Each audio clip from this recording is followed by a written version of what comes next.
Hey everyone, it's Stephanie, and you are tuned into the review of Love at First Sight, Season 1, Episode 7 and 8. So last night was the finale. This is the first season, and so there is a shorter pilot season, of course.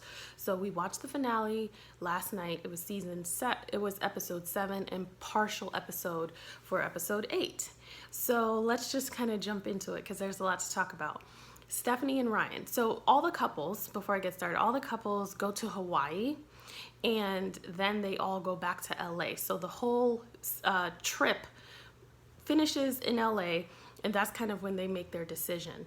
So Stephanie and Ryan, they end up swimming with sharks, which is a big deal. Not only is it swimming with sharks, but it's cage-free swimming with sharks. So that activity required a lot of trust, and it required a united front, because no matter what, I mean, you can hate the person that you're with, but if you're in the water, with sharks and no cage and really no gear, chances are you're going to get very close to the person that you're doing this with. So we still find Stephanie and Ryan struggling. Ryan has not moved past the whole Vegas thing, and I don't think that he's really going to. He can if he wanted to, but I really think that for him it means so much more than just the dancing. It's just kind of like the type of woman that she is, and I don't think he is really envisioning that as a lifelong partner. And so they do bond, they do get closer over that, but it doesn't work out in their favor. So I'm going to kind of talk about each couple and then transition to the end for each couple, because the end, basically, when they get back to LA, you find them in this beautiful place that really mirrors an aisle and like beautiful garden, and they kind of get to walk down the aisle and meet each other and decide what they want to do. So initially I thought this show was about 30 days until deciding if you want to get married. But it's really 30 days of traveling with someone and deciding if you want to do more. So marriage is an option, but as we saw last night, some of the couples decided to just be together, be friends, and then, move forward, and I'll get to that. So Stephanie and Ryan got to the end of that experience, and she was really fighting for it. Ryan has pretty much been consistent with what he wants from her the last 3 episodes, and that was pretty much nothing.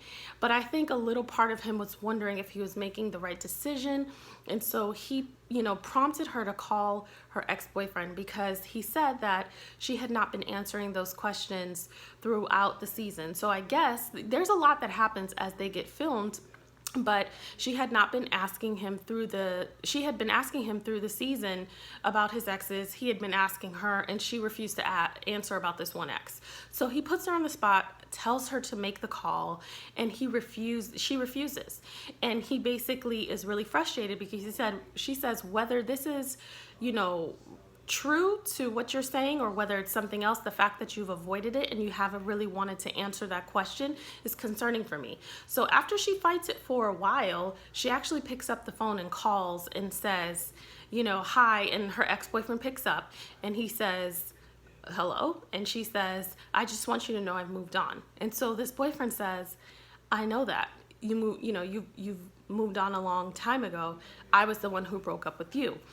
So Ryan pretty much is done. At this point, he laughs out loud, because all that he's been hearing and all that he has heard, especially while they're standing at the altar, is that he's crazy, he's a psycho, he's been stalking me, he's dangerous, and basically this guy sounds very normal. If you guys watch the show, he sounds very normal. He doesn't sound crazy or emotionally driven. He says, I broke up with you. So here's the general theme. He already felt like he couldn't trust Stephanie, and so this is another layer that confirms that he can't trust her.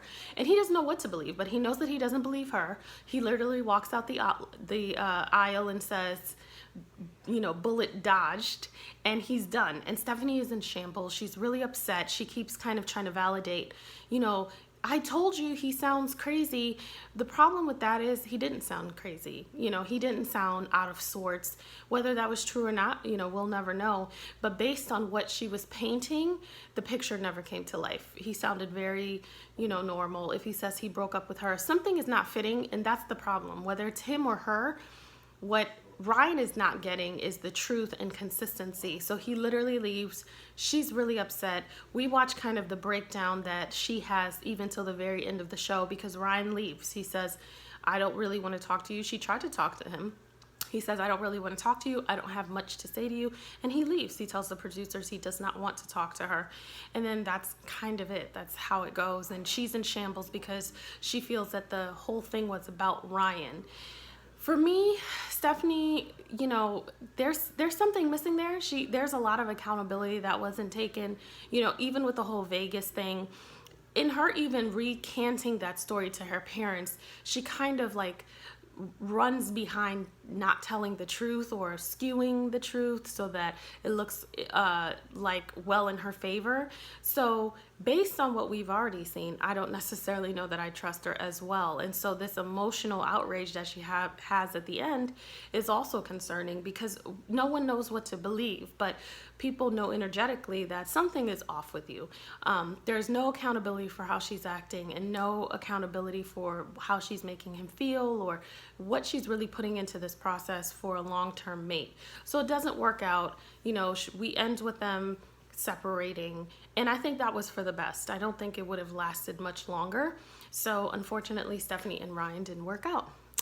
So let's move on to Stephanie and Michael. So Stephanie and Michael have to do this survival kit at, you know, some sort of forest or wilderness.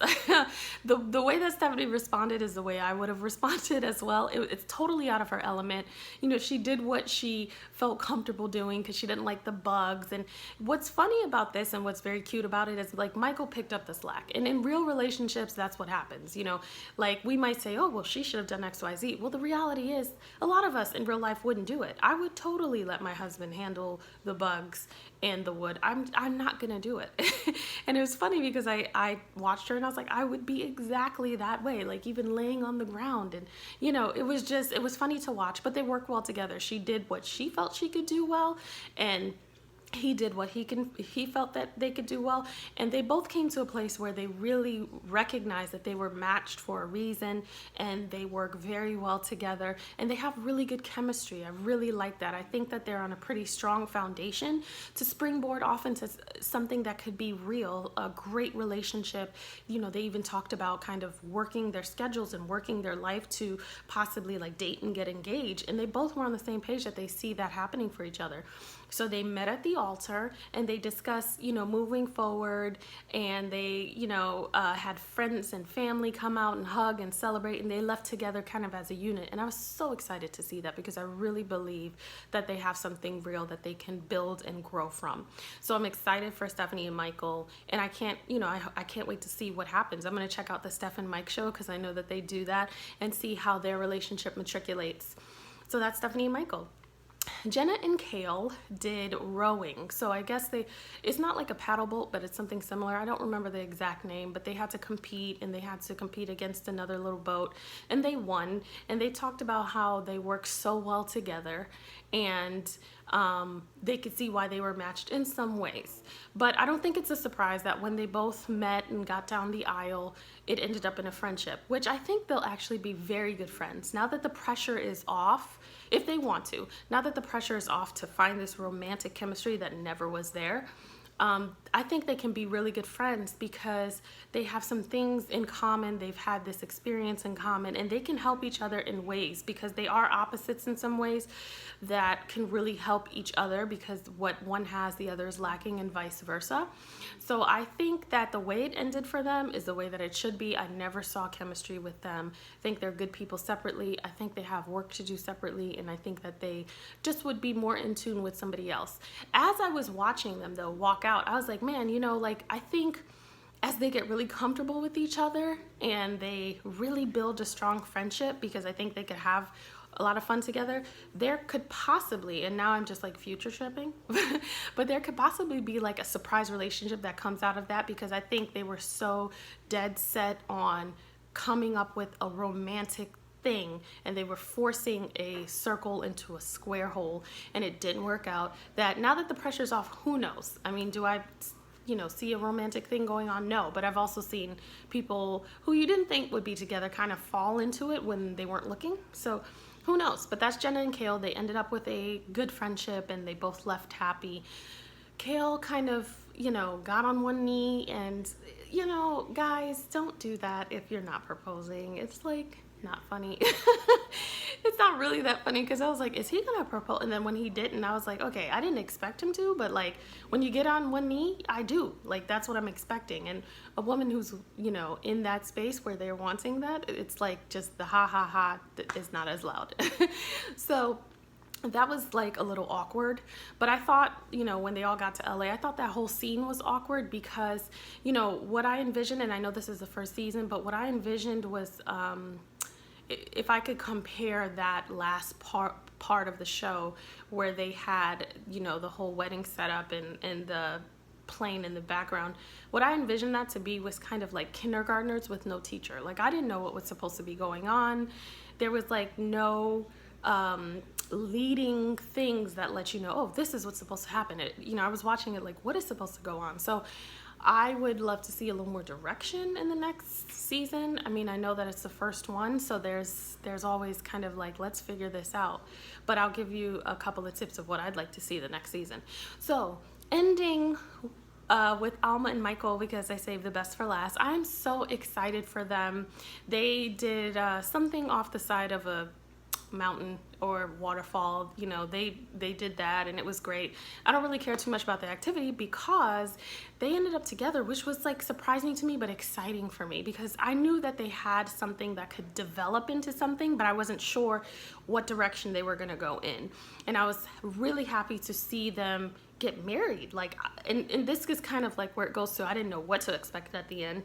They meet each other at the altar. Mike gets on one knee. She says yes. She goes and changed and they get married. Like for a while, I was like, is this real? But it was exciting to see because here are two people who would have never met each other otherwise, who would have never really probably been open because, we get into our space where we believe we know what's best for us. And so something great may be standing in front of us, but because it doesn't look the way that we thought it would look or it doesn't come in the fashion that we thought it would come in, it's not for us until you don't even see it. So they put themselves in this position, and what an awesome ending to watch them end up together and to really be open. And it was really exciting to see. I wish them all the best. I really hope that they continue to build on their relationship and they create whatever relationship that they want, outside of the TV and outside of the shows, and really merge families because they really gave it a great shot. They really opened up and they ended up finding love. So that was really beautiful to see. So that's Alma and Michael. Congrats, you guys.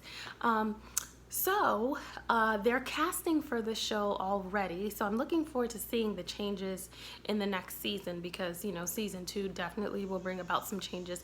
I don't know what would be some changes. However, I think the show probably needs a little more direction, a little more conversation with the viewers in terms of we should know what's kind of going on and not be left in the dark and not be so confused.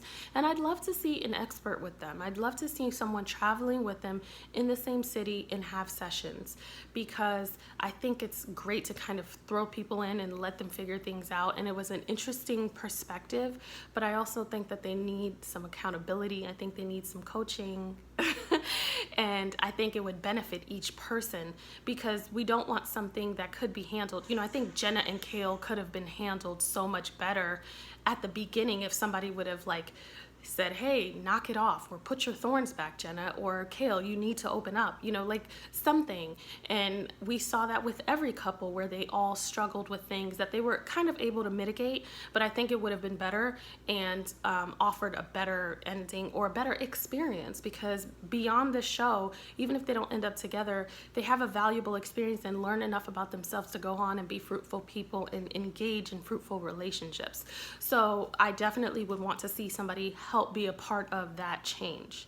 So that's it. Hope you enjoyed the reviews. This is Love at First Flight Season 1. Of course, I'm going to be doing the reviews for Season 2, as well as the reviews for Married at First Sight Season 7 that starts in July. I'm not sure when this starts. So let me know what you think. Subscribe, like, and comment, and I'll see you in the next reviews.